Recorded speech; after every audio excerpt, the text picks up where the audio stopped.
اللہ کا نظام قبول کرنا بندگی کا حصہ ہے، اس کے بغیر انسان بندگی میں نہیں جا سکتا۔ طاغوت، قرآن کریم نے دو نظام ذکر کیے ہیں، اللہ کا نظام اور طاغوت۔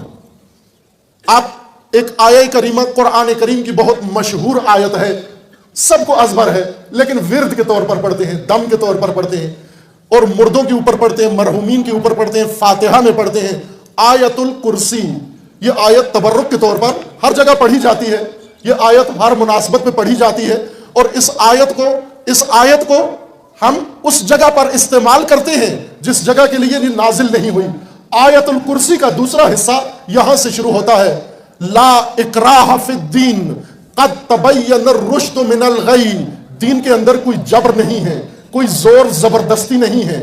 دین کے اندر جب بیان کر دیا گیا، دین میں حق اور باطل جب الگ کر دیا گیا، تو اب زور زبردستی کی ضرورت نہیں ہے، بلکہ اب عقل کی ضرورت ہے، اب دل کی ضرورت ہے، اور اب شعور و بصیرت کی ضرورت ہے۔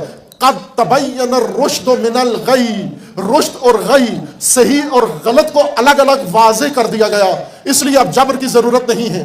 یعنی جب صحیح اور غلط الگ ہو گئے، نبیوں نے الگ کر دیے، ائمہ نے الگ کر دیے، ان کے شاگردوں نے الگ کر دیے، علماء نے زحمتیں کر کے، یہ علماء کا فریضہ ہے، علماء کا فریضہ ہے تبیین غی والرشد۔ قد تبین الغی من الرشد، رشد اور غی کو الگ کر دینا، یہ عالم جو وارث نبی ہے، یہ عالم جو وارث امام ہے، اس کا یہ فریضہ ہے کہ حق کو الگ صاف ستھرا کر کے بیان کر دو، باطل کو الگ بتا دو کہ لوگوں یہ حق ہے، یہ باطل ہے۔ پھر اس کے بعد زور زبردستی کی ضرورت نہیں ہے، پھر کلیشنکوف کے ذریعے سے حق کا پیروکار نہیں بنانا، پھر بارود کے ذریعے سے کسی کو اپنا ہمنوا نہیں بنانا، بلکہ تبیین حق اور تبیین باطل کے ذریعے اس باشعور عوام کے شعور کو بلند کرنا ہے، بصیرت کو بلند کرنا ہے، تاکہ بصیرت کے ساتھ باطل کو ترک کر کے حق کو اپنا لے۔ یہ اللہ کا قانون ہے، اس قانون کے ذریعے سے نظام خدا چلنا ہے۔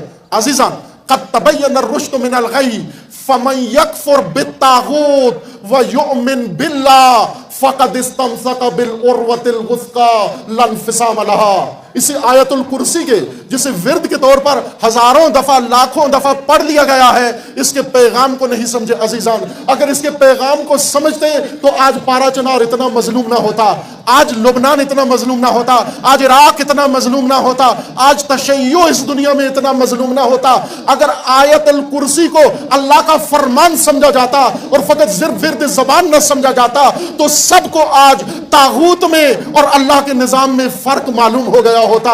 اگر یہ رشد اور غی علماء نے واضح کر دیا ہوتا، قد تبین الرشد من الغی، تو جیسا امام خمینی فرما گئے ہیں، ملت پاکستان کے نام ایک تاریخی پیغام، بیداری کا پیغام، آگہی کا پیغام، نجات کا پیغام، برات کا پیغام امام راحل نے ملت پاکستان کو خطاب کر کے، علماء پاکستان کو خطاب کر کے فرمایا۔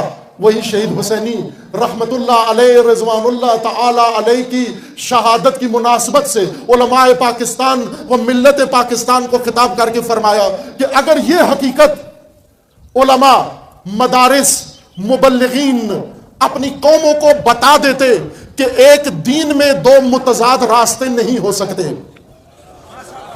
ایک دین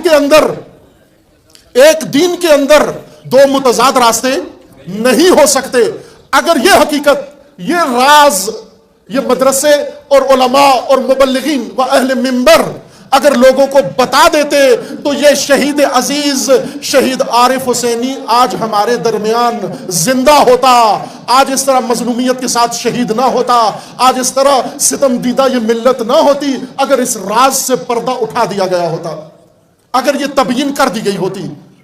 عزیزان، اگر یہی مطلب سمجھ جائیں ہم جو اللہ نے فرما دیا، قد تبین الرشد من الغی فمن یکفر بالطاغوت ویؤمن باللہ فقد استمسک بالعروۃ الوثقی، جس نے طاغوت کا انکار کر دیا، پہلے طاغوت کا انکار آیا ہے، فمن یکفر بالطاغوت، جس نے طاغوت کا انکار کر دیا، اور جو اللہ پہ ایمان لے آیا، بعد میں ہے، پہلے انکار طاغوت اور بعد میں ایمان باللہ کا ذکر آیا ہے۔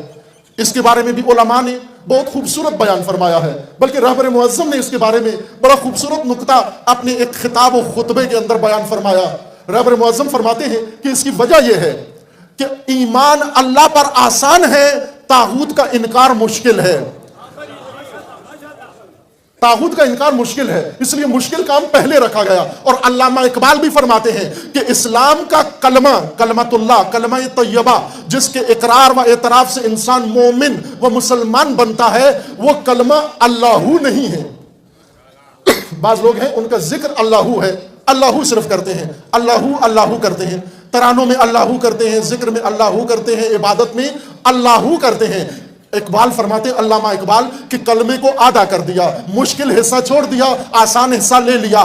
اسلام اللہ کا نام نہیں ہے، اسلام لا الہ الا ہو کا نام ہے۔ اسلام اللہ سے شروع نہیں ہوتا، لا الہ الا ہو سے شروع ہوتا ہے، کہ پہلے لا کہو پھر اللہ پر ایمان کا میدان ہموار ہوتا ہے۔ لیکن جو لا نہ کہہ سکا، جو انکار نہ کر سکا اور اللہ کا بھی نام لیتا ہے، یہ طاغوت پرست بھی ہے اور اللہ پہ ایمان کا دعویٰ بھی رکھتا ہے۔ اور دو متضاد چیزیں کبھی اکٹھی نہیں ہو سکتی۔ اگر طاغوت کا انکار نہیں کیا تو اللہ پر ایمان کی شرط ہی پوری نہیں ہوئی۔ ایمان باللہ کی شرط کے لیے ذکر کیا گیا، شرط پہلے آتی ہے، مشروط بعد میں آتا ہے۔ فَمَن يَكْفُرْ بِالطَّاغُوتِ وَيُؤْمِن بِاللَّهِ، جس نے طاغوت کا انکار کیا اس کے ہاتھ میں مضبوط سہارا آ گیا۔ ایسا سہارا عروۃ الوثقی، مضبوط سہارے کو کہتے ہیں۔ مضبوط سہارا اس کے ہاتھ میں آ گیا کہ جس نے ڈھیلا سہارا، جس نے سست سہارا چھوڑ دیا۔ سست سہارا کس کا ہے؟ طاغوت کا ہے۔ طاغوت یہ بھی قرآن کریم کی اصطلاح ہے۔ متعدد آیات کے اندر اللہ تعالیٰ نے طاغوت کا ذکر کیا ہے، بلکہ بعض جگہوں پر ایک آیہ کریمہ بہت خوبصورت ہے، ظاہراً سورہ نساء کی آیت ہے، اور اس میں یہ ہے، رسول اللہ صلی اللہ علیہ وآلہ وسلم کو فرمان ہے اللہ کا، بہت خوبصورت آیت ہے۔ آپ توجہ فرمائیں مومنین کرام سب، علماء سے معذرت کے ساتھ۔ اللہ تعالیٰ نے رسول اللہ سے سوال کیا، علم ترا، اے رسول کیا دیکھا ہے؟ ملاحظہ فرمایا آپ نے، دیکھیں، علم ترا الی الذین زعموا، یہ اس طرح سے آیہ کریمہ، علم ترا الی الذین یزعمون، ظاہراً یزعمون ہے، علم ترا الی الذین یزعمون، اے رسول کیا دیکھے ہیں ایسے لوگ جنہیں زعم ہے، گمان ہے، خیال ہے، کس بات کا؟ کہ وہ ایمان رکھتے ہیں آپ پر اور آپ سے پہلے جو کچھ نازل ہوا ہے اس کے اوپر۔ کیا دیکھیں ایسے لوگ؟ رسول اللہ سے پوچھا جا رہا ہے، اور رسول اللہ کے خطاب سے در حقیقت ہم سب سے پوچھا جا رہا ہے۔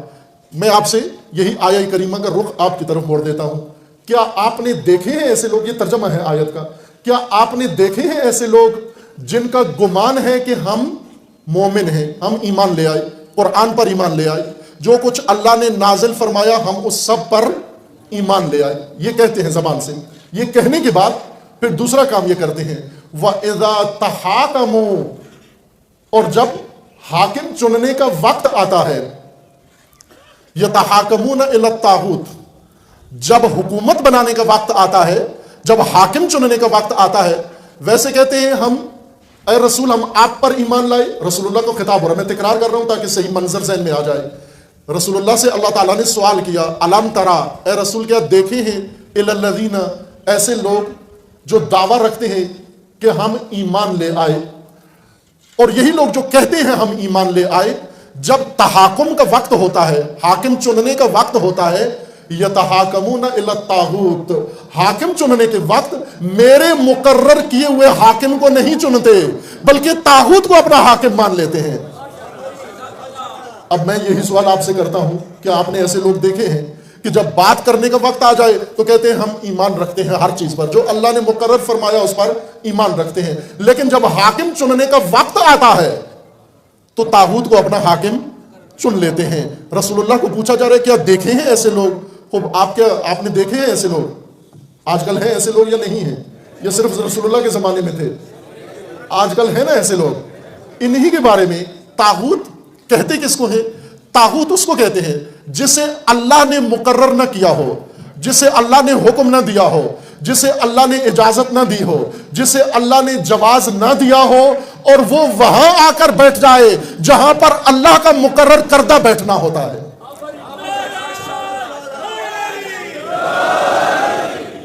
کچھ سیٹیں ایسی ہیں جہاں پر کوئی اور نہیں بیٹھ سکتا سوائے اس کے جسے اللہ نے چنا ہے. جسے اللہ نے چنا ہے وہی بیٹھ سکتا ہے. اگر اس پر وہ آ کر بیٹھ جائے جسے اللہ نے نہیں چنا, جسے اللہ نے حکم نہیں دیا, جس کے لیے اللہ نے وہاں بیٹھنا جائز قرار نہیں دیا, وہ کسی بھی طریقے سے اگر اس سیٹ پر آ کر بیٹھ جائے اسے قرآن طاغوت کہتا ہے اور ایمان کی شرط رکھتا ہے. فَمَن يَكْفُرْ بِالطَّاغُوتِ وَيُؤْمِن بِاللَّهِ فَقَدِ اسْتَمْسَكَ بِالْعُرْوَةِ الْوُثْقَىٰ. مضبوط سہارا ان کے ہاتھ میں آتا ہے اللہ کی جانب سے جو طاغوت کا انکار کر کے اللہ پر ایمان لے آتے ہیں.